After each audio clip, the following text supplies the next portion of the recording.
Okay, hello Hallmark Hot Takers, and welcome to another riveting episode of Hallmark Hot Takes. We are in episode 3 of season 3, where Jason and I watch and then review all of the countdown to Christmas movies from the Hallmark Channel, and we rate these movies. So, would you like to explain our rating system? Any noobs out there? Noobs. It's a candy cane rating system where each of us have an opportunity to award the movie half or 5 candy canes, half to 5 candy canes, combine them for a score out of 10 candy canes. Based on how much we liked or disliked this particular offering. So tonight for episode 3, we are going to be reviewing A Kismet Christmas, starring Sarah Ramos, Carlo Marks, and Marilu Henner, by the way. Marilu was there. So I'm just going to jump right into this rapid recap. So meet Sarah, who is a debut and I believe best-selling children's book author, yes, who is via a contest, a letter writing contest from her fans, taken back to New Britain, Maine, where she had spent summers and Christmas holidays with her grandma, Grandma Mia, I believe that's her name. Meemaw, yes. And we come to find out that as Sarah travels, she's not very excited to go back because apparently the last time she was in New Britain, there was a bit of a snafu, and in a flashback we learned that her family has this recipe for what they call these Kismet cookies, that the legend says that if you bake a batch of Kismet cookies before Christmas and then put one under your pillow, you will dream of your true love, and therefore, this has worked for various people. And so as a teenager, her grandma tells her not to put one under her pillow, but she does anyway, and she dreams about next door neighbor Travis, and she's so excited the next day that she goes over to tell Travis that he's her Kismet cookie, and she walks in on him getting married to somebody else. It's very embarrassing. She leaves New Britain and doesn't go back until now. Well, of course, the letter winner happens to be Travis's daughter. And so they reconnect, and she's obviously very embarrassed about what happened, but she has stopped her grandma has stopped making the Kismet cookies because when all this happened, Sarah was so embarrassed she ripped up and shredded the recipes. So no Kismet cookies for no love for anyone. No love for the last, 10, 15 years. So after her and Travis begin to get close, and there's some feelings there, and she realizes, well, maybe there is the Kismet, maybe it is real, maybe it's not.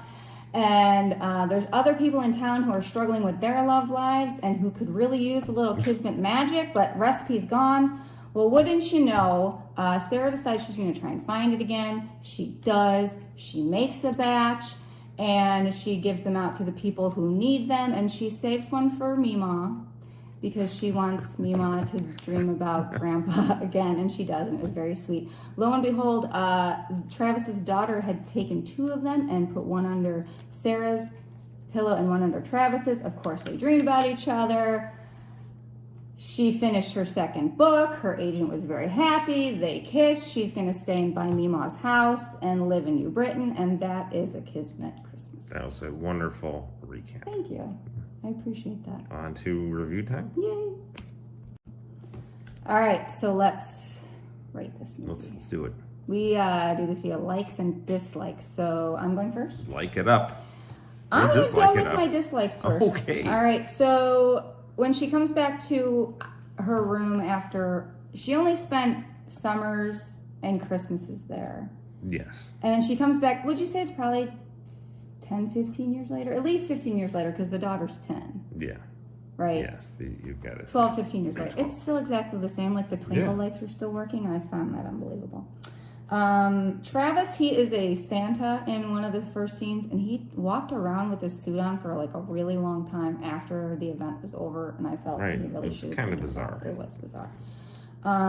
So she was freaking out that she had to go back to New Britain because, the flashback was super embarrassing. Yeah, and I could understand why she was, freaking out. But then she calmed down really quickly. And I thought, I don't know, I still might be freaking out a little bit.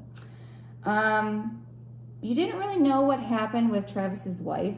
So, we weren't sure if she died. For a while. For a long time. And I'm I need somebody to ask about it. And it kind of threw me off. They used an axe to cut down a Christmas tree. We just used a saw because an axe seems like a lot to to do that. Okay. And so back in the flashback portion, there was this girl, Helen, who came to the house to get a Kismet cookie. Yeah. And then, like, in the scene in the present, he just randomly ran into her and how great it was because she saw her husband. Reestablishing the Kismet cookie. I don't know. I get it, but it was just random to see Helen. Well, it's good Helen got 2 parts in it. She did. She got extra money. Okay. And those are my dislikes. Okay. Things I didn't like. With you, the flashback, where, like, I don't know how old was she in the flashback? She was 16. She was 16 in the flashback. And it's just like an adult playing a 16-year-old. It was really goofy. But I kind of like the flashback. It was goofy. And he's 4 years older than her, so he was 20. Right. And then he gets married at his house. Yeah, that was the thing I also didn't like. So, like, she sleeps, has a dream of her, runs next door, and then they're getting married in the house. That was kind of goofy. It was very... Like, why would he get married in his parents' I have no house? problem with that, but it was like, he didn't even say, oh, I really loved her. And then they ended up getting a divorce. They weren't married very long.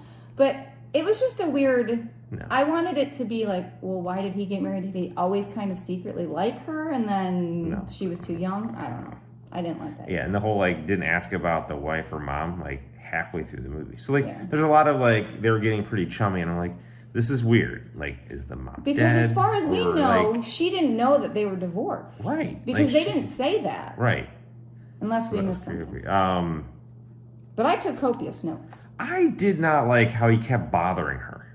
Like, she's like on this deadline, and he's like, comes over, he's like, hey, I gotta get a tree. I haven't got a tree yet. It's the day before Christmas Eve. I'm like, this is right after you said she needs to buckle down and do this stuff. She has a deadline for her book that she's already got, her second book that she's already gotten 2 extensions on. So if she misses her January 3rd extension, they're gonna hire a ghostwriter. So she's Which really sounds really cooler behind. than I think it is. It's not cool. It's for somebody who writes it for you. But like ghostwriter, not cool. Kind of cool, like not ghostwriter. Cool. No, Nicolas cool. Cage. So that's what I didn't like. What about likes? I really liked the flashback. And I liked the flashback because when she went over there, I thought she was just going to get rejected. I did not see that he was getting married. And I thought amazing. That was pretty That good. was an amazing moment. I just didn't like the house. I think that was just a goofy piece. So meemaw and all of her friends, they day drink. Yes. And lots of wine and like hot totties. Yes. I thought that was great. Tea time was hot toddy all these time. old ladies. So they were... all the meemaw and all of her friends were sitting around with Sarah, and they're saying, tell us about your most embarrassing romantic escapade. And they're like, Sarah, why don't you sit this one out? Because the whole town knows hers, and I thought that was really funny. Right. So I don't remember the guy's name, but the actor who played Mike Horton in Days of Our Lives was the mayor in this movie. Okay. And I thought that was amazing. Sure.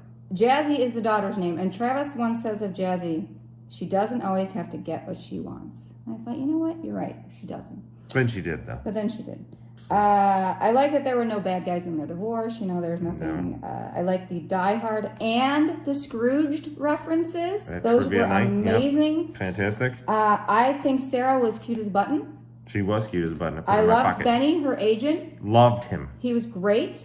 And overall, this movie gave me some Christmas feels. Ooh, that's gonna, it might reflect in the candy canes. It absolutely could. I like the names of the vehicles in this movie. So when he was in his 20s, he had I think it was a Firebird or a Trans Am, and it was called the Night Runner.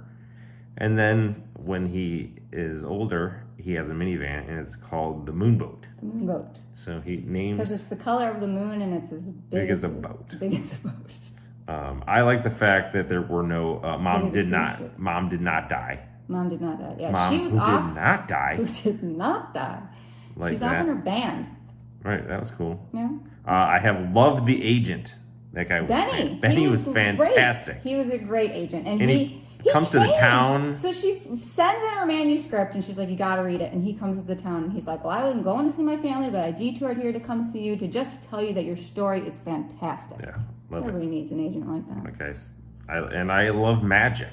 I felt the cookies were magic. There was a legend of the cookies. They were magic. I actually forgot one of the things I didn't like. I'm going to bring it back. They don't charge for the cookies. Oh, stop it. They need to charge for these cookies, and then she would have enough money. What does she need money for? She's a best-selling author. She needs money. No. Everyone needs money.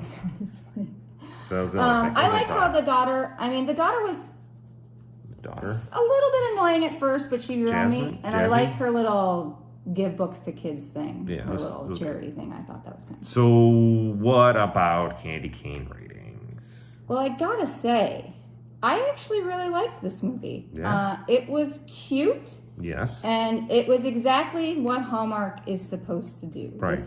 It followed the formula. It executed formula, the formula. but not a story you've heard. Right. I mean, go back to see Town Boy Old. Right, like we've all seen that, but it was just a little bit. It was a little bit magical, different. a little magical. And I am prepared to offer this movie 4 candy canes. 4 candy canes. I liked it. I did. Good job. Definite rebound. Fantastic.